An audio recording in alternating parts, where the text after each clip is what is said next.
Hello, everyone. My name is Brandon Crooms, and welcome to the African American in Sport Podcass, where we dive into relevant contemporary topics related to African American in sports. The podcast is brought to you by Dr. Langston Clark, Dr. Alvin Walker, and me, soon to be Dr. Brandon Crooms, who all teach at different universities. A similar class that introduce a general study of African American in sport education. Through this podcast, you will hear from some amazing professionals in their respective fields, share exclusive, interesting, and engaging information pertaining to race and sport that you probably don't hear often. The topic today is underrepresentation of African American women in sport leadership. Queens of the throne. Hail to the throne.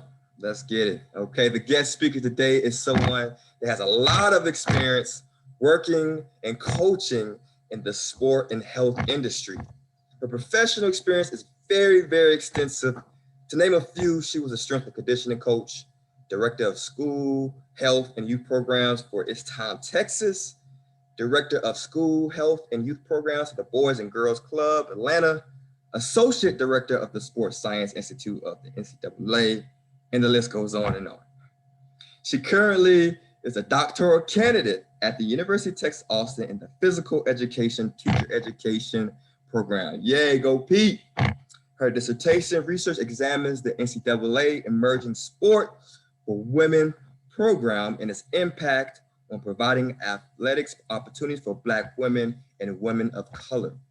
Latrice has an athletic background in college. She is a former collegiate and track and field athlete at Coastal Carolina University.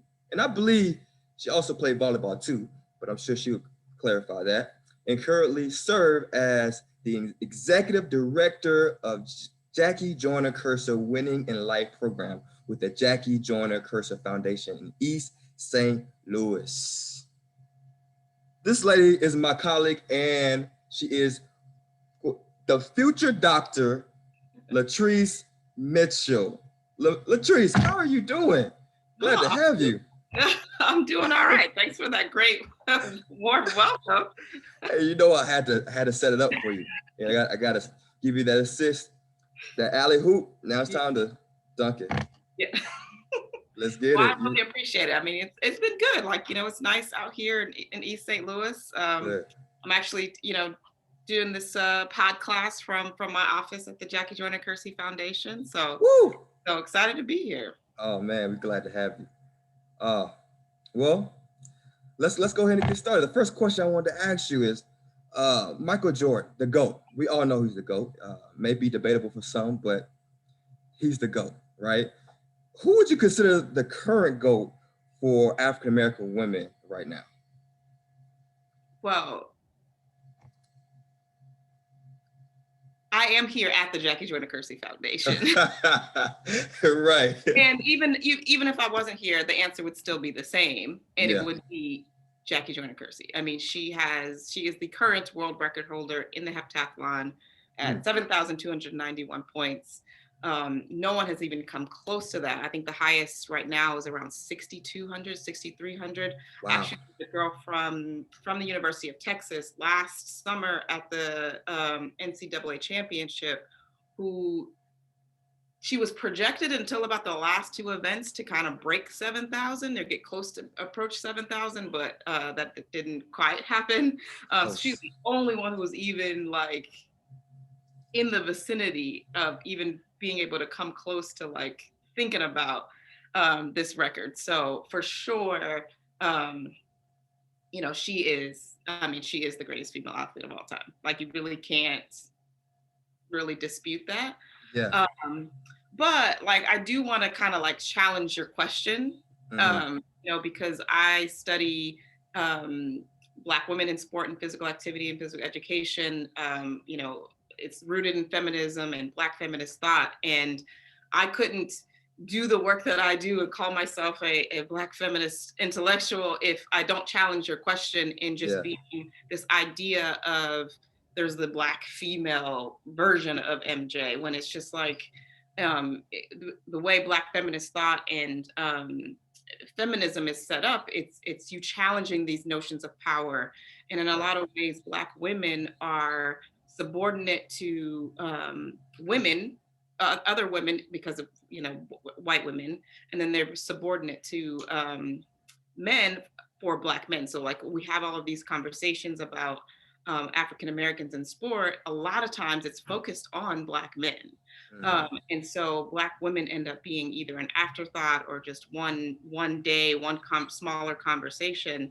And so the work that I do employs me to like challenge these notions and to make sure that Black women are pushed from the margins back to the center. And so I would challenge that for that one reason, but then also it's really interesting because Jackie, she played basketball in college too. She played at UCLA, as well as she ran track there as well. And so she wore the number 23. And so whenever we have like events here, like she has all this great memorabilia that she'll bring as part of it. And people always make that comment of like, oh, you wore 23 too. And it's like, no, she actually wore the number 23 before Michael Jordan. Right. Wow. So to me, Michael Jordan is the Black male JJK, not she's not the Black male Jordan. It's the other way around. Yeah. She chose that number because she was, it was part of one of her goals to jump 23 feet because the long jump was her favorite event. And so I had to kind of like challenge that for those two reasons. Because it's this really cool fun fact. And it's always funny because people always see it. And they, of course, she's a great athlete. People know that when they hear about her. And they know that he's a great athlete. And so they see that number 23 and it's like, oh, you must have done that because of him. And it's just like, actually, no, he may have done it because of her. I don't know that. Right. But I do know that she wore it first. And the reason why she wore it is because she wanted to jump 23 feet. And it's one of those things about putting your goals to make them visible and everywhere that you go. So. Yeah. Oh, very, very, very interesting. I'm glad you called me out on that and challenged me because that is a great learning lesson when it comes to feminism and Black feminism. What does that mean?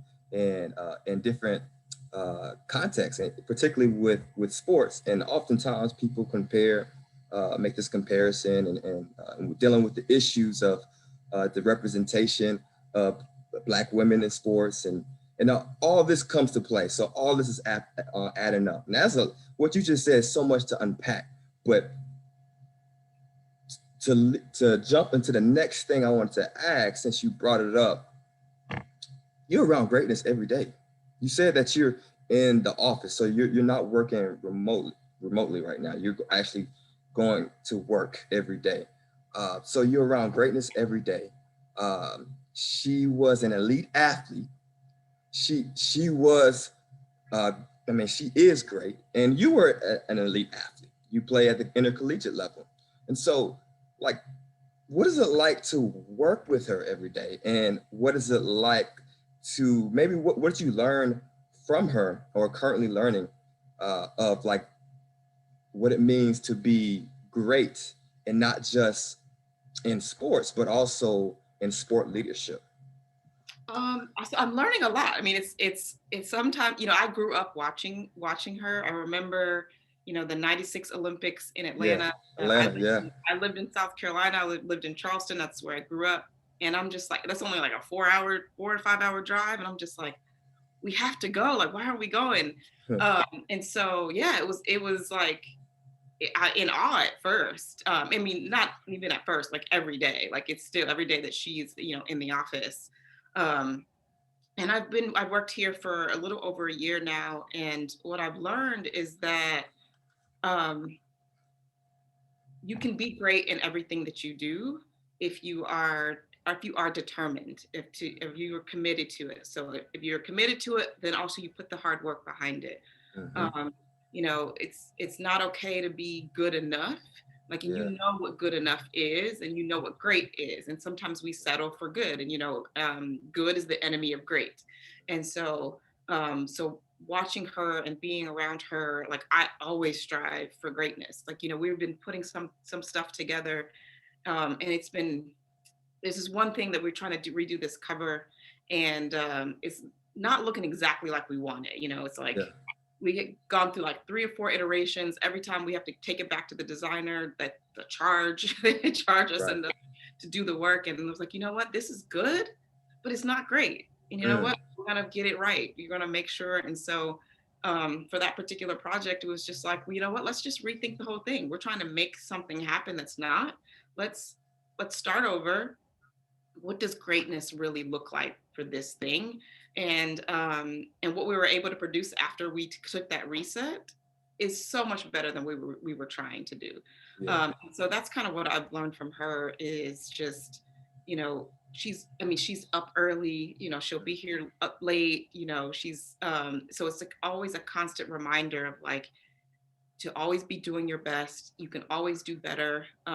Also, you can be making sure you take care of yourself too. You know, she's a very supportive leader. You know, she really cares about everyone who works for her, works with her.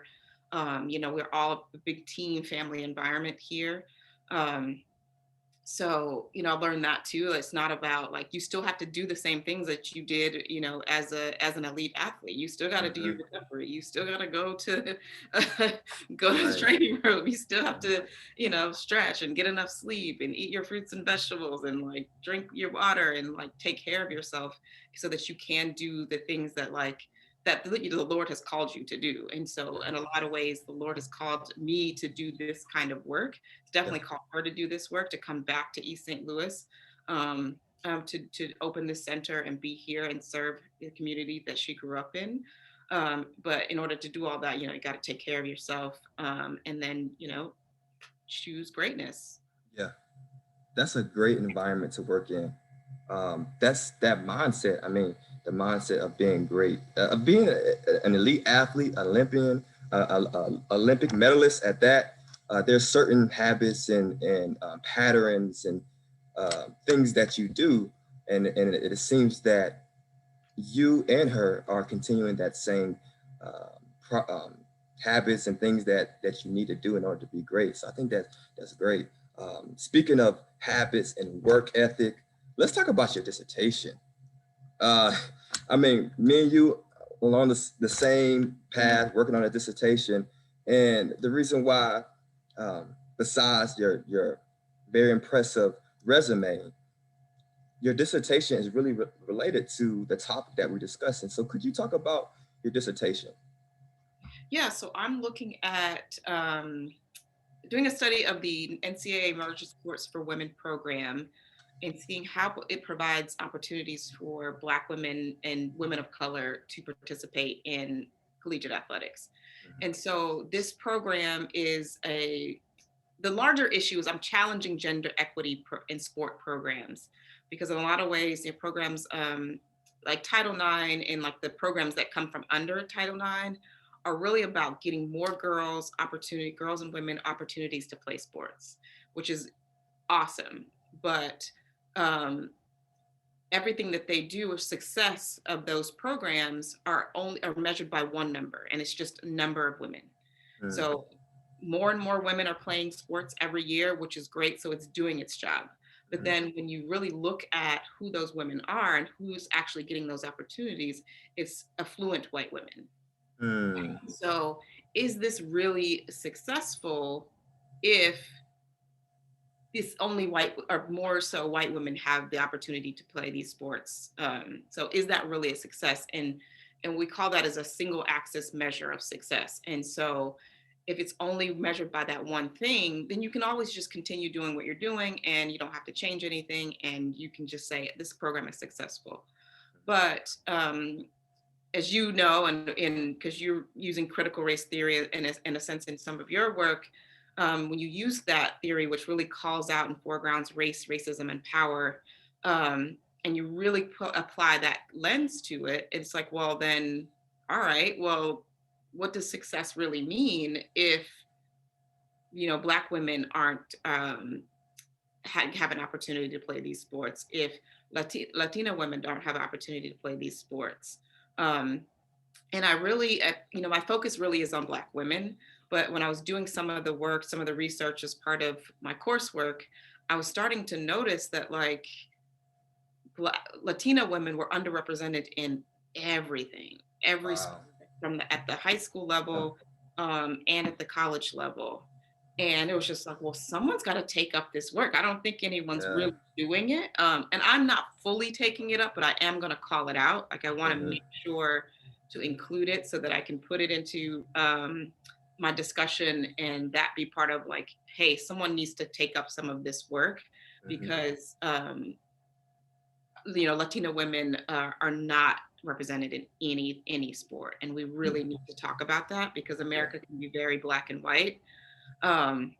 But there's other women of color who are being disenfranchised by some of these programs, who just fall through the cracks because no one's really paying attention. So that's kind of the larger goal, is to really challenge gender equity programs. It really being like, hey, you guys are celebrating, it's about to be 50 years of Title IX. I want to say next in 23. 50 years. It's been 50 years. Yeah. Wow. It's either 22 or 23. It's going to be 50 years of Title IX. And if all you have to show for it is 90% white women, it's like, wait, let's talk about what. It's about time. That's really way it's over time. It's time to start talking about race. And so the Emerging Sports for Women program is one of those gender equity programs to get more girls participating in sports. And so some of these sports, they're like rowing and equestrian, water polo, beach volleyball. They're sports that are kind of emerging in a lot of ways, hence the title. And so the NCAA kind of lessens some of the rules in terms of it being qualified as a sport and getting a championship sport, so that you can provide more opportunities sooner. So you don't have to wait to go through all of those NCAA processes before people can have an opportunity to play. And so the goal is for it to become a championship sport in the NCAA within 10 years. And so I want to look at this program specifically because it's one of the largest gender equity programs within collegiate athletics. And so just wanted to look at that. And so I have like 10 years worth of data from 2008 to 2018, looking at demographics and representation of women, is because I have 9 levels of demographic data from, Black, white, Latina, Asian, Pacific Islander, international. And that's one interesting thing that I'm starting to see in the data that I wasn't expecting, is that international students are getting more opportunities to participate than Black and Latina women. And so I won't go deeper into that, but somebody needs to go deeper into that to see, kind of what that is. And there's different ways that the NCAA categorizes race. And so international, it's actually the category is non-resident alien, which I hate that, but I've changed it to international on all of my reports. But it doesn't also categorize like ethnicity. So they could be, Jamaican Black and not get counted as Black because they're non-resident. So there's a lot of other information that needs to be parsed out from that. But it's been interesting to see in the data as the years go on, international students start to become have a higher representation among some of these sports. Yeah, I mean, those are some major issues that you're taking upon to take a look at. It's almost like you're taking a microscope and really looking in to see how this representation is not what it is made out to be. There's much more. It's like people clumping people together. We're not sure why we're not seeing as a little more information about women of color. And so, I mean, you mentioned a list of the type of sports, and those type of sports, you don't really see a lot of African American people of color in that community participating in those type of sports. Could you explain why that may be so, and how that matriculates to what you're seeing now? So there's a lot of different things that could be at play. So one of the sports that's an emerging sport is bowling. And again, I was surprised by this too, that Black women are overrepresented in bowling at the beginning. So like in 2008. And bowling is a sport that, you know, you can play all your life. There's a lot of community bowling centers and things like that. It's fairly cheap sport to be able to run if you're, you know, a college administrator. But one of the things that I've noticed in the data is that as the years go on, from 2008 getting closer to 2018, those numbers just keep dropping. So it goes from, I created like kind of a parity ratio to establish representation. So basically, is this group representative of the whole, which is all female student athletes? Yeah. And so, you know, the number is, it's like the number would be 1 or lower or even higher. And so for Black women in bowling in 2008, that parity ratio is 4. And so it's like there's a lot of Black women participating in the sport. But as you get close, as the years go on, that number drops down to under 1. So now you're underrepresented. So it's like, what the heck is happening here? Exactly. Yeah. And so a big part of the program for the emerging sports program is to offer these sports so that girls can play in college. But then you also have to then put those sports into high schools to give them an opportunity to participate in some way to learn the sport. And so what I've seen from other research is that the high schools that are picking those sports up are predominantly white and affluent neighborhoods, regardless of whether the cost of the sport. Yeah. Equestrian, of course, it's an expensive sport because you have to have horses and stables and maintenance and all of these different people. But there's opportunities to do that in neighborhoods that serve Black women. People just aren't doing it. They're not really trying. So when we look at, so that's part of one of the pathways is that Black girls aren't getting the opportunity to play these sports in high school because they're not being offered in the neighborhoods that they live in. Yeah. And then the other thing is that there's this cultural assumption, a cultural notion of what is acceptable for Black people in general, but Black girls specifically to play. So, and you and I, we did this presentation at a conference, so you know. And so for Black men, what's acceptable is basketball and football and I want to say one other sport. I can't think of it right now, but there was 3 sports that was acceptable for Black men, and for Black women, what's really culturally acceptable is only basketball. Wow. You assume track and track, you know, that was my sport. I did play volleyball as well, but that's the only sport that's culturally acceptable. And then you look at a basketball team, and they have a squad size of 20. 15 really, but you can have up to 20 on your team. And so now you've limited your opportunities to play anything to just the 20 spots on that one team. So it's a lot of compounding things in terms of opportunities. Either they're not available where they live or not available to them. And then when they are, they just don't have the opportunity to play. Yeah. Yeah. I want to talk about last year. We saw the WNBA really take on a lead in expressing and demonstrating social activism. And I would say we haven't really seen that the way they did that in women's sports, especially in America.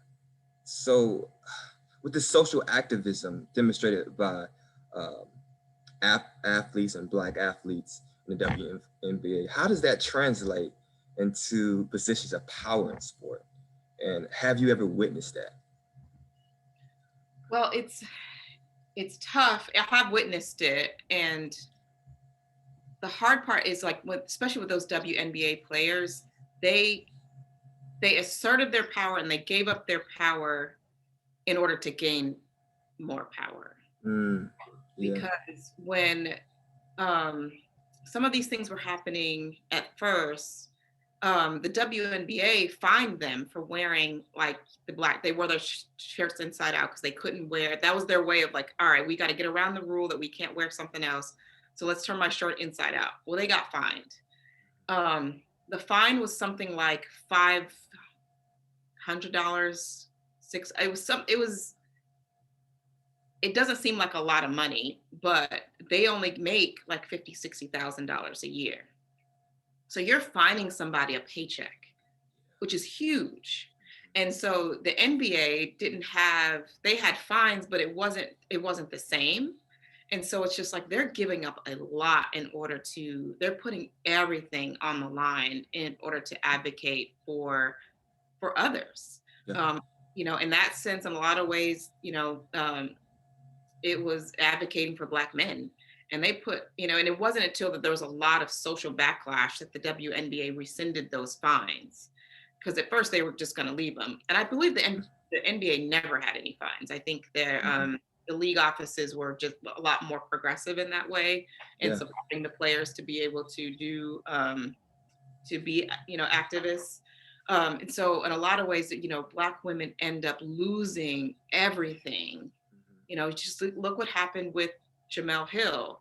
She spoke up about, the former president, and she received all this backlash. She's no longer on, on ESPN. She will say that was not why she left, and that it was time for her to move on. But her and Michael Smith being on the Six, they received so much backlash, so much racism, and instead of like really supporting them, the network tried to just like, well, then tone this down. If they don't like it, then just tone this down. Really speak to, all of America. Try to, and like Black women are really asked to be somebody else, or put all of this stuff on the line in order to be advocates. And so it's tough because what it does is it can instill fear in other young women who see this. They may think twice about, speaking up because, they could lose everything. And, we don't have the generational wealth safety net, like I can't afford to lose everything right now. I'm trying to build, I'm trying to like, because once you get to a certain age, a lot of Black people, Black women specifically, are tasked with now supporting their family that raised them. And so you can't give up everything in this way. And so it's been really tough. But I think with social media and other social activism, there's more support around like, hey, you can speak up and like something may happen, but the rest of us are going to have your back. We all rallied, for the WNBA to be like, hey, this is ridiculous. Yeah. You're fining these women basically 10% of their salary. Like that is absolutely ridiculous. And then given what they were doing, like really you're going to fine them that much money for an inside out t-shirt? Like, are you, when their jerseys, their logos on their jerseys is bigger than the team name and bigger than their own name. Like, listen, what is, so I forgot your original question, but you do see a lot of activism with Black women in sport, but they end up having to put much more on the line, and because of it. Yeah, and I mean, just to follow up on that, I remember the fines and from these athletes, and it took a little while, it took a little minute, but I do remember that some of the NBA players spoke out, said something, and basically put a hand out in supporting these athletes. And so what does it take for a greater representation of Black women or women of color, not just in performing in the sport, but in the leadership? What type of support is needed, and what other ways can we bring a better representation in these different leadership opportunities? So there's a lot of different things, because I really thought about this question. And so in college athletics specifically, and even in professional, a lot of the folks who are in leadership positions are former athletes. Mm-hmm. And so, as you know from one of the studies we were doing with football graduate assistants, kind of the pathway to being a football coach, you have to go through this process. You have to be a GA for like 6 years, and then you can be like an NFL great. You gotta be a GA before you can be a coach. Yeah, you got to, yeah. And so that pathway of, so if you don't have a lot of Black women participating, if they're not represented in playing the sport, they're not going to be represented in leading it, because they're not going to get the opportunity, because that's a major pathway to getting those positions, is being a part of those sports. So one way we need to do is really kind of advocating for more opportunities for Black women to play whatever sport they want to play for as long as they want to.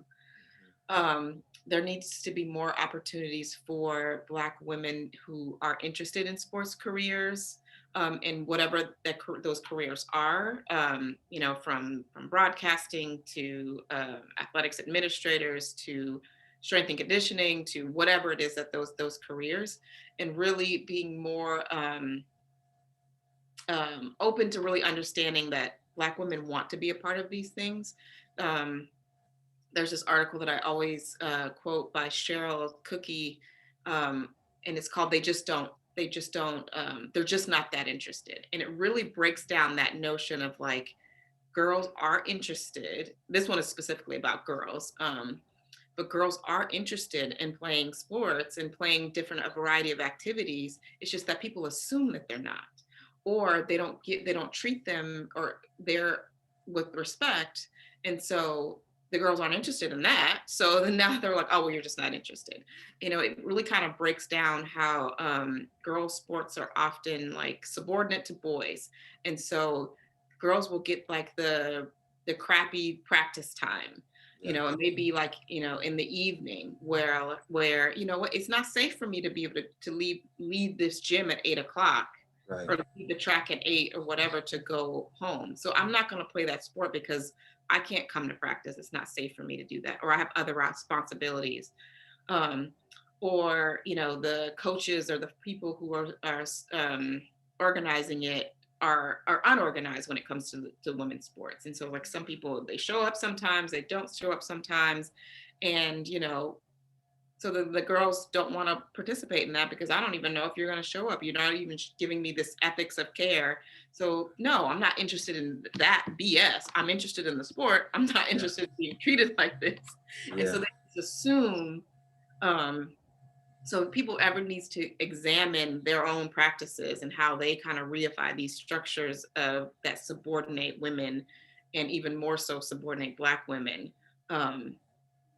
So like respecting Black women, respecting that they want to do the same things that boys want to do, that, we're not any different, like I do a lot of work on like gender equity and physical activity and sport, at all different levels. And the thing that I always tell people is just like, girls aren't like some like, I know the whole book of like men are from Mars and women are from Venus, like that probably hurt us a lot because people actually believe that we're different creatures and we think that, and that's like, nah. If the activity of the day is, basketball, then we all playing basketball. Then we all need to learn the same skills. Like we just need to learn it. Yeah. Or, if the activity of the day is flag football, then we all learning flag football. Don't just assume that the girls want to go dance or they want to do something else. Like, no, they want to play. They want to be treated with respect. They want to learn. They want to master the skill. They want to get better. And they want to prove that they have gotten better too. So, so there's a lot of different things, but it's really about respecting girls and women, and understanding that they want to participate, and really taking the time to examine what other structures that you personally are reifying so that girls don't have the same opportunities as boys. Yeah. Grassroots. I mean, we're going to children. We're talking about sport leadership. We got to, you know, think about where it gets started. It's having that interest and quality of experiences. It matters. And I mean, being in the physical education, teacher education program, PE or anything else, what your experience at the beginning could really shape how you view and perceive certain things. And so, unfortunately, assumptions could very much damage somebody's interest in getting involved in certain activities. So I think that's really important and interesting. Latrice, you were also a strength and conditioning coach. Yeah. You wear many hats. You wear many hats. You're very skilled, talented. You were a strength and conditioning coach. Now, we noticed and we saw that history was made a few days ago. Jennifer King was hired as Washington's new assistant running back coach, the first Black woman as a coaching staff for the NFL. And if I'm not mistaken, women, period, right? Yeah. Okay, that's huge. And so, with that example, how do you see Black women occupying coaching positions in men's sports? I mean, I think we can and we should. If men can coach women's sports, I mean, women can coach men's sports. I think, having these examples and them being shared positively, for the most part, everything I've seen about that story has been positive. Even Vanderbilt, earlier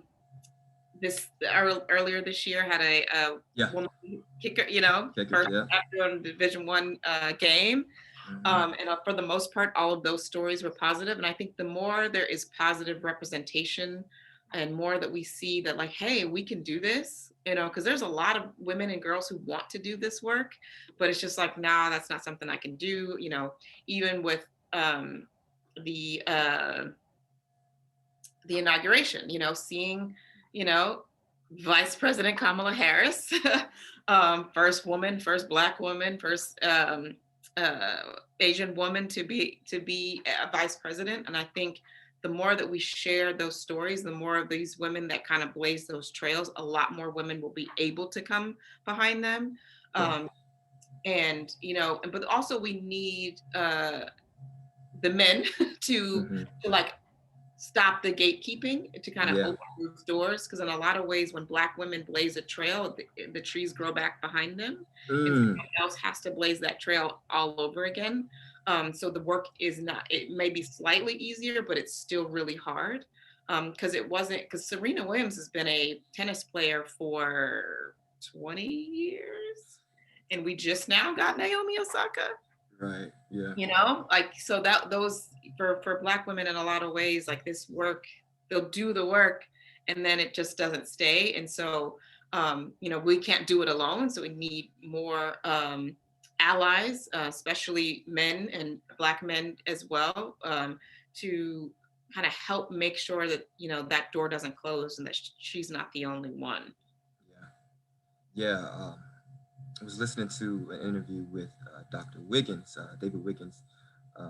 Dr. Clark interviewed Dr. Wiggins talking about African American sports, and we got into the topic of representation of sports. And for many people, what they see on television, unfortunately, is what they think is the truth. And so when they see Venus and Serena and Naomi on television, they think that African American women are very much represented in tennis. That's simply not true. Yeah, see Tiger Woods golfing, that's simply not true. So just making sure that these doors are not closed. I love the analogy that you just said about the grass. I mean, all these different things that come along with that. We got to make sure that people are educated and not shutting these doors, so that people have a chance to walk in these doors. And so, and shout out to the poet too that spoke at the inauguration. Yeah. Oh, amazing, right? that was amazing. Right. Yeah. Yeah. Yeah. I got a couple more questions, and then we're gonna close it.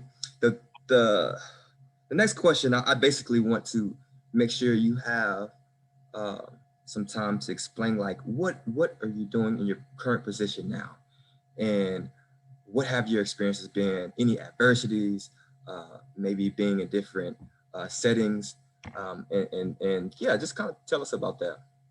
Yeah, so right now I'm, with the Jackie Joyner-Kersee Foundation, and I lead a program called JJK Winning in Life, and it's a character and leadership development program for youth and college student athletes. And so it's based on Jackie's book and based on these principles that made her the successful woman that she is today. So some of the principles are like, commitment and hard work, goals, determination and grit, confidence, passion, values, wellness. And so my role is to kind of expand that program, get it into more places. We do it here at the JJK Center. And really, it's really about, and it's based on Hellison's model of teaching for personal and social responsibility. Yeah. Really helping kids to kind of understand they learn that personal responsibility, but they don't keep it with themselves. They teach it, end up teaching it and showing it to others and taking it out to their community. Yeah. And so that's a big part of the program that I do here, is really like advancing that program.